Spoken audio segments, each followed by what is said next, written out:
Hello and welcome back friends. Standard 9th social science સબ્જેક્ટમાં chapter number 3 છે નૂતન વિશ્વ તરફ પ્રયાણ.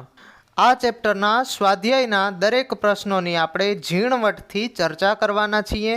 સ્વાધ્યાયના પ્રશ્નો અતિ મહત્ત્વના છે મિત્રો. પરીક્ષામાં 75% પ્રશ્નો સ્વાધ્યાયના જ હોય છે, એટલા માટે આપણે સ્વાધ્યાયના પ્રશ્નોને અતિ મહત્ત્વના ગણીએ. ચાલો સ્વાધ્યાયના પ્રશ્નોની ચર્ચા કરીએ. ક્વેશ્ચન નંબર 1 છે, નીચેના પ્રશ્નોના જવાબ મુદ્દાસર લખો. જેમાં પ્રશ્ન નંબર 1 છે, વૈશ્વિક મહામંદી 1929 થી 1932નો સમય ના ઉદ્ભવની અસરો જણાવો. આન્સર મેં પોઈન્ટ વાઇઝ લખેલા છે જેથી કરીને આપને સરળતા રહે. યુરોપના મોટા ભાગના રાષ્ટ્રીએ એવી ધારણા કરી હતી કે વિશ્વની યુદ્ધેતર સમસ્યાનો અંત આવી જશે, પરંતુ એકાએક અમેરિકાની વોલ સ્ટ્રીટ શેર બજારમાં કડાકો આવતા વિશ્વમાં મહામંદીની અસર ઊભી થઈ, જેમાંથી વૈશ્વિક મહામંદીનું સર્જન થયું. બ્રિટન જેવી મહાસત્તાએ પણ પોતાના ચલણ પાઉન્ડ સામે અનામત રૂપે રખાતા સુવર્ણા જથ્થાની નીતિ ત્યજવી પડી. તેનો પ્રસ્તાવ વિશ્વના અન્ય રાષ્ટ્રો પર પડ્યો. અમેરિકા જેવા સમૃદ્ધ રાષ્ટ્રોએ પણ આર્થિક સ્થિતિની અવગણના કરીને પણ કડક નિયંત્રણો લાદવા પડ્યા. વિશ્વ વેપાર ઘટીને અડધો થઈ જવા પામ્યો. જ્યારે વિશ્વ મહામારીનો ઉદ્ભવ થયો ત્યારે કંઈક આવી અસરો સર્જાઈ હતી. હવે આપણે ક્વેશ્ચન નંબર 2 તરફ આગળ વધીએ. ક્વેશ્ચન નંબર 2માં વાત કરી છે દ્વિતીય વિશ્વયુદ્ધના ઉદ્ભવ માટેના જવાબદાર પરિબળોની ચર્ચા કરો. ક્વેશ્ચન નંબર 2નો આન્સર જોઈએ. દ્વિતીય વિશ્વયુદ્ધના ઉદ્ભવ માટેના જવાબદાર પરિબળો નીચે પ્રમાણે છે. જવાબદાર કારણો નીચે પ્રમાણે છે. સૌ પ્રથમ મુદ્દો છે ઉગ્ર રાષ્ટ્રવાદ.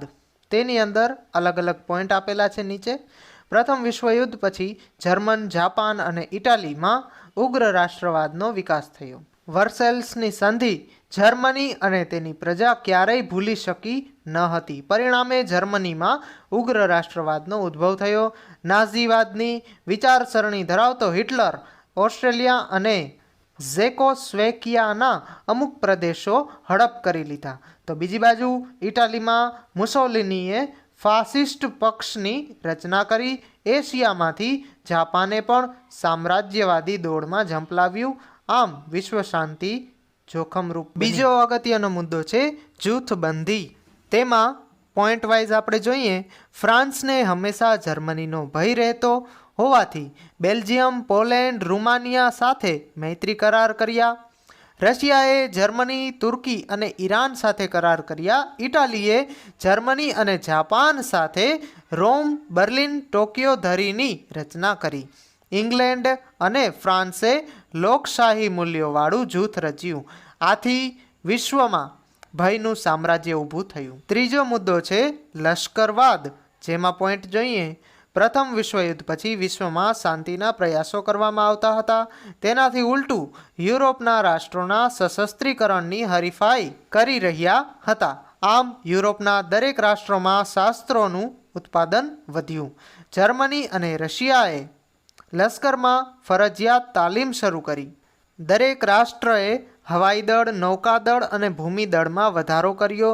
પૂર્વમાં જાપાને લશ્કરી તાકાત વધારી. આમ દ્વિતીય વિશ્વયુદ્ધના નગારા વાગવા લાગ્યા હતા. આગળ મુદ્દા છે રાષ્ટ્રસંઘની નિષ્ફળતા. પ્રથમ વિશ્વયુદ્ધ પછી રાષ્ટ્રસંઘની સ્થાપના કરવામાં આવી, પરંતુ રાષ્ટ્રસંઘ વિશ્વના રાષ્ટ્રો ઉપર સાર્વભૌમત્વ ધરાવતી સર્વોપરી સંસ્થા બની શકી નહીં. રાષ્ટ્રસંઘનો ચુકાદો માન્ય રાખવા બંધાયેલા ન હતા. કેટલાક રાષ્ટ્રોએ રાષ્ટ્રસંઘમાંથી બહાર નીકળી ગયા હતા. રશિયા અને જર્મની એ સૌ પ્રથમ રાષ્ટ્રસંઘને છોડ્યો હતો. રાષ્ટ્રસંઘ જૂથબંધી અટકાવી શક્યો નહીં. રાષ્ટ્રસંઘની આ સૌથી મોટી નિષ્ફળતા કહી શકાય. બીજો પોઈન્ટ છે વર્સેલ્સની સંધિ. પ્રથમ વિશ્વયુદ્ધમાં જર્મનીએ જવાબદાર ગણવામાં આવ્યું હતું. તેના પર 6.5 અબજ પાઉન્ડની મોટી રકમ દંડ કરવામાં આવ્યો હતો. જર્મનીના મોટાભાગના પ્રદેશો પડાવી લેવામાં આવ્યા હતા. જર્મનીની રહાઇન નદી આંતરરાષ્ટ્રીય જળમાર્ગ માટે ખુલ્લી મૂકવામાં આવી હતી. આમ અપમાનજનક અને અન્યાયી સંધિને જર્મનીના એડોલ્ફ હિટલરે કાગડું ચીથરું કરીને ફગાવી દીધી. આથી વર્સેલ્સની સંધિમાં જ બીજા વિશ્વયુદ્ધના બીજ રોપાયા હતા. જર્મનીનું પોલેન્ડ પર આક્રમણ એનું તાત્કાલિક કારણ હતું એક નાનકડી ચિંગારી વિશ્વના ભયાનક વિસ્ફોટ કરી શકે તેમ હતી અને આ ચિનગારી આપવાનું કામ જર્મનીએ પોલેન્ડ પર આક્રમણ કરીને કર્યું હતું. 1 સપ્ટેમ્બર 1939માં દ્વિતીય વિશ્વયુદ્ધનો પ્રારંભ થયો. બ્રિટન અને ફ્રાન્સે જર્મનીને યુદ્ધ બંધ કરવાની ચેતવણી આપી, પરંતુ જર્મનીએ તેની ઉપેક્ષા કરી. પરિણામે સમગ્ર વિશ્વ દ્વિતીય વિશ્વયુદ્ધની જ્વાળામાં ફેલાઈ ગયું હતું. અહીં મિત્રો આપણે પ્રશ્ન નંબર 2 પૂર્ણ થાય છે. હવે આપણે ક્વેશ્ચન નંબર 3 જોઈએ. પ્રશ્ન નંબર 3 છે, દ્વિતીય વિશ્વયુદ્ધના પરિણામો લખો. દ્વિતીય વિશ્વયુદ્ધના પરિણામો આપણે લખી શકીએ. પ્રથમ મુદ્દો આર્થિક પરિણામો. આ યુદ્ધથી વિશ્વમાં ભયંકર વિનાશ સર્જાયો હતો. તમામ રાષ્ટ્રોએ જેમણે ભાગ લીધો હતો તેમને પુષ્કળ ખર્ચ થયો હતો. અમેરિકાએ $350 અબજ અને બીજા રાષ્ટ્રો $1,000 કરતાં પણ વધારે ખર્ચ થયો હતો. ઇંગ્લેન્ડે 2,000 કરોડની સંપત્તિ ગુમાવી. વિશ્વના રાષ્ટ્રોએ શસ્ત્ર સરંજામના ઉત્પાદનને મહત્વ આપ્યું હતું. આથી જીવન જરૂરિયાતની વસ્તુઓની અછત ઊભી થઈ ગઈ હતી. ઉત્પાદન ઘટ્યું, ફુગાવો વધ્યો, લોકોને રોજીરોટીની મુશ્કેલી પડવા લાગી. આમ લોકોનું આર્થિક જીવન અસ્તવ્યસ્ત થઈ ગયું હતું. નેક્સ્ટ મુદ્દો જોઈએ. ચીનમાં સામ્યવાદની સ્થાપના. રશિયામાં 1917માં બોલ્શેવિક ક્રાંતિએ ઝડપથી વિકાસ કરીને વિશ્વના ઘણા રાષ્ટ્રોને પ્રભાવિત કર્યા હતા. દ્વિતીય વિશ્વયુદ્ધ પછી જાપાનની શક્તિમાં ઘટાડો થયો હતો.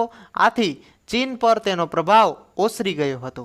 માઓ ત્સે તુંગના નેતૃત્વ તળે ચીનમાં સામ્યવાદી શાસનની સ્થાપના થઈ. ત્યારબાદનો મુદ્દો છે ઠંડુ યુદ્ધ, કોલ્ડ વોર. દ્વિતીય વિશ્વયુદ્ધ બાદ વિશ્વ અમેરિકા અને રશિયા એમ 2 મહાસત્તાઓમાં વહેંચાઈ ગયું હતું. યુદ્ધ બાદ બંને વચ્ચે મતભેદ વધતા ગયા હતા. લોકશાહી અને સામ્યવાદી એમ 2 જૂથ અસ્તિત્વમાં આવ્યા. આ બંને જૂથોમાં વિશ્વના નાના મોટા રાજ્યો જોડાયા. પોતાના મતના સમર્થન મુજબ વાક્ર યુદ્ધો અને વિચાર્યું યુદ્ધો આદર્યા. તેણે શસ્ત્ર વગરના ઠંડા યુદ્ધ કહેવામાં આવે છે. ટૂંકા પ્રશ્નમાં મિત્રો ખાલી ઠંડુ યુદ્ધ તરીકે પણ પૂછી શકે છે, તો આપણે ફક્ત આટલું જ 4-5 પોઈન્ટ જ લખવાના રહેશે. ત્યારબાદનો મુદ્દો છે સંયુક્ત રાષ્ટ્રો.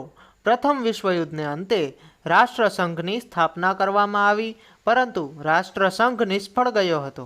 ત્યારબાદ દ્વિતીય વિશ્વયુદ્ધ બાદ રાષ્ટ્રસંઘ યુએનની સ્થાપના કરવામાં આવી. 24 ઓક્ટોબર 1945ના રોજ સ્થાપના કરવામાં આવી.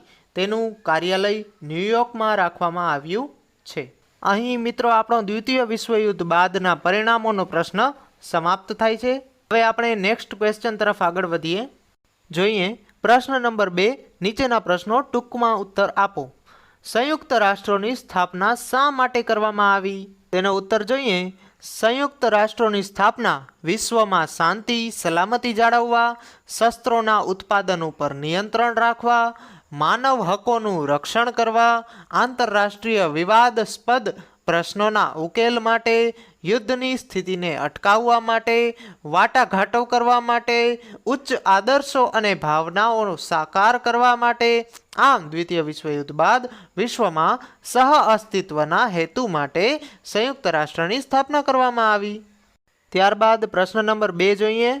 સંયુક્ત રાષ્ટ્રોના અંગ તરીકે આર્થિક સામાજિક સમિતિની સમજ આપો. સંયુક્ત રાષ્ટ્રોના અંગ તરીકે આર્થિક સામાજિક સમિતિની સમજ આપતા આપણે કહી શકીએ આ સમિતિને ઇકોસોક પણ કહેવામાં આવે છે. તેમાં 54 સભ્યો છે. સામાન્ય સભામાં તેના નિવૃત્ત થતા 23 સભ્યોને 3 વર્ષ માટે ચૂંટે છે. આ સમિતિ ધર્મ, જાતિ, પ્રદેશ કે ભેદભાવ વગર વિશ્વના રાષ્ટ્રોનું પ્રજાજીવન ઊંચું લાવવાનો પ્રયત્ન કરે છે? WHO વિશ્વ આરોગ્ય સંસ્થા વિશ્વના માનવીઓનું સ્વાસ્થ્ય સુધારણાનું કાર્ય કરે છે. આગળ જોઈએ IMF આંતરરાષ્ટ્રીય બેંક તથા નાણાં ભંડોળ નાણાકીય સ્થિરતા રાખવાનું કાર્ય કરે છે. FAO આંતરરાષ્ટ્રીય ખાદ્ય અને કૃષિ સંસ્થા ખેત પેદાશ અને ખાદ્ય સામગ્રીનું ઉત્પાદન કરે છે. ILO આંતરરાષ્ટ્રીય મજદૂર સંસ્થા વિશ્વના મજદૂરના હકો અને ન્યાય આપવાનું કાર્ય કરે છે. યુનેસ્કો શૈક્ષણિક વૈજ્ઞાનિક અને સાંસ્કૃતિક સંસ્થા. આ સંસ્થા નિરક્ષરતા નિવારણ શિક્ષણ વિજ્ઞાન સાંસ્કૃતિક સાધનો દ્વારા રાષ્ટ્રો વચ્ચે સહકાર સાધવાનું કાર્ય કરે છે. હવે મિત્રો આપણે પ્રશ્ન નંબર 3 ટૂંક નોંધ લખો. સંયુક્ત રાષ્ટ્રોની સામાન્ય સભા. સંયુક્ત રાષ્ટ્રોની સામાન્ય સભા સંયુક્ત રાષ્ટ્રોનું સૌથી મોટું અંગ છે. બધા સભ્ય રાષ્ટ્રોના પ્રતિનિધિઓની બનેલી હોય છે. તેમાં દરેક રાષ્ટ્ર વધુમાં વધુ 5 પ્રતિનિધિઓ મોકલી શકે, પરંતુ મતદાન વખતે એક જ મત ગણવામાં આવે છે. આંતરરાષ્ટ્રીય બાબત પર ચર્ચા સલાહ સૂચનો કે ભલામણો કરી શકે છે. મહામંત્રી દર વર્ષે અંદાજપત્ર રજૂ કરે છે. મંજૂર કરવું, તેના ખર્ચની ફાળવણી કરવી, રાષ્ટ્રોના આર્થિક વિકાસ માનવ અધિકાર આંતરરાષ્ટ્રીય પ્રશ્નોનું નિરાકરણ લાવવાના પ્રયાસ કરવા. સામાન્ય બાબતમાં નિર્ણય 23 સભ્યોની બહુમતીથી લેવામાં આવે છે. ત્યારબાદનો પ્રશ્ન જોઈએ. સંયુક્ત રાષ્ટ્રોની સલામતીની સમિતિ. સંયુક્ત રાષ્ટ્રોની સલામતીની સમિતિ સંયુક્ત રાષ્ટ્રોનું સૌથી મહત્વનું અંગ છે. તેમાં અમેરિકા બ્રિટન ફ્રાન્સ રશિયા અને ચીન આ 5 કાયમી સભ્યો છે. બાકી 10 બિનકાયમી સભ્યો છે. આ સમિતિને અત્યંત વિશાળ સત્તાઓ આપવામાં આવી છે. રાષ્ટ્રોના કોઈ પણ ઝઘડાનો ઉકેલ વાટાઘાટો તપાસ અને મધ્યસ્થી દ્વારા શાંતિમય રીતે પ્રશ્નો હલ કરે છે. કોઈ પણ અગત્યનો નિર્ણય લેવા માટે એક મત નકારાત્મક હોય તે બાબત પર નિર્ણય લઈ શકાતો નથી. 5 કાયમી રાષ્ટ્ર આ વીટો પાવરનો ઉપયોગ કરી શકે છે. રશિયાએ વીટોનો સૌથી વધારે ઉપયોગ કર્યો છે. હવે મિત્રો પ્રશ્ન નંબર 4 એક વાક્યમાં ઉત્તર આપો. જેમાં પ્રથમ છે દ્વિતીય વિશ્વયુદ્ધ થવા પાછળ કઈ સંધિ જવાબદાર હતી? લખી શકીએ દ્વિતીય વિશ્વયુદ્ધ થવા પાછળ 1919માં થયેલ વર્સેલ્સની સંધિ જવાબદાર હતી.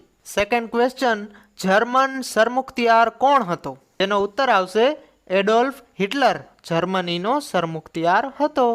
ક્વેશ્ચન નંબર 3 છે ઇટાલીના સરમુખત્યારનું નામ આપો. ઇટાલીના સરમુખત્યાર બેનિટો મુસોલિની હતા. ક્વેશ્ચન નંબર 4 છે દ્વિતીય વિશ્વયુદ્ધનું તાત્કાલિક કારણ જણાવો. 1 સપ્ટેમ્બર 1939ના રોજ જર્મનીનો પોલેન્ડ પર આક્રમણ દ્વિતીય વિશ્વયુદ્ધનું તાત્કાલિક કારણ જવાબદાર છે. ક્વેશ્ચન નંબર 5 છે સંયુક્ત રાષ્ટ્રોનું મુખ્ય કાર્યાલય ક્યાં આવેલું છે?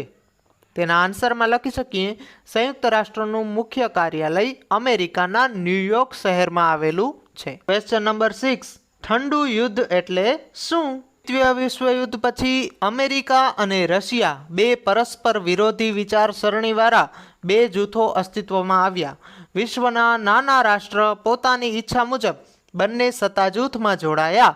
આ બંને જૂથના ખંડન માટે તેમજ પોતાના મતના સમર્થન માટે વાક્ર વિચાર યુદ્ધો કરી શસ્ત્રો વગરની જે તંગી રાજકીય પરિસ્થિતિ ઊભી થઈ હતી તેને ઠંડુ યુદ્ધ કહેવામાં આવે છે. ખૂબ સરસ મિત્રો. લાસ્ટ ક્વેશ્ચન જોઈએ MCQ. આ ક્વેશ્ચન નંબર 1 છે જર્મનીમાં નાઝીવાદનો સ્થાપક કોણ હતો? આન્સર આવશે હિટલર. વિશ્વના માનવીઓનું સ્વાસ્થ્ય સુધારણાનું કાર્ય કોણ કરે છે? એનો આન્સર આવશે WHO. MCQ નંબર 3 છે નીચેનામાંથી સાચું વિધાન શોધીને લખો. આન્સર આવશે મુસોલિનીએ ઇટાલીમાં ફાંસીવાદની સ્થાપના કરી.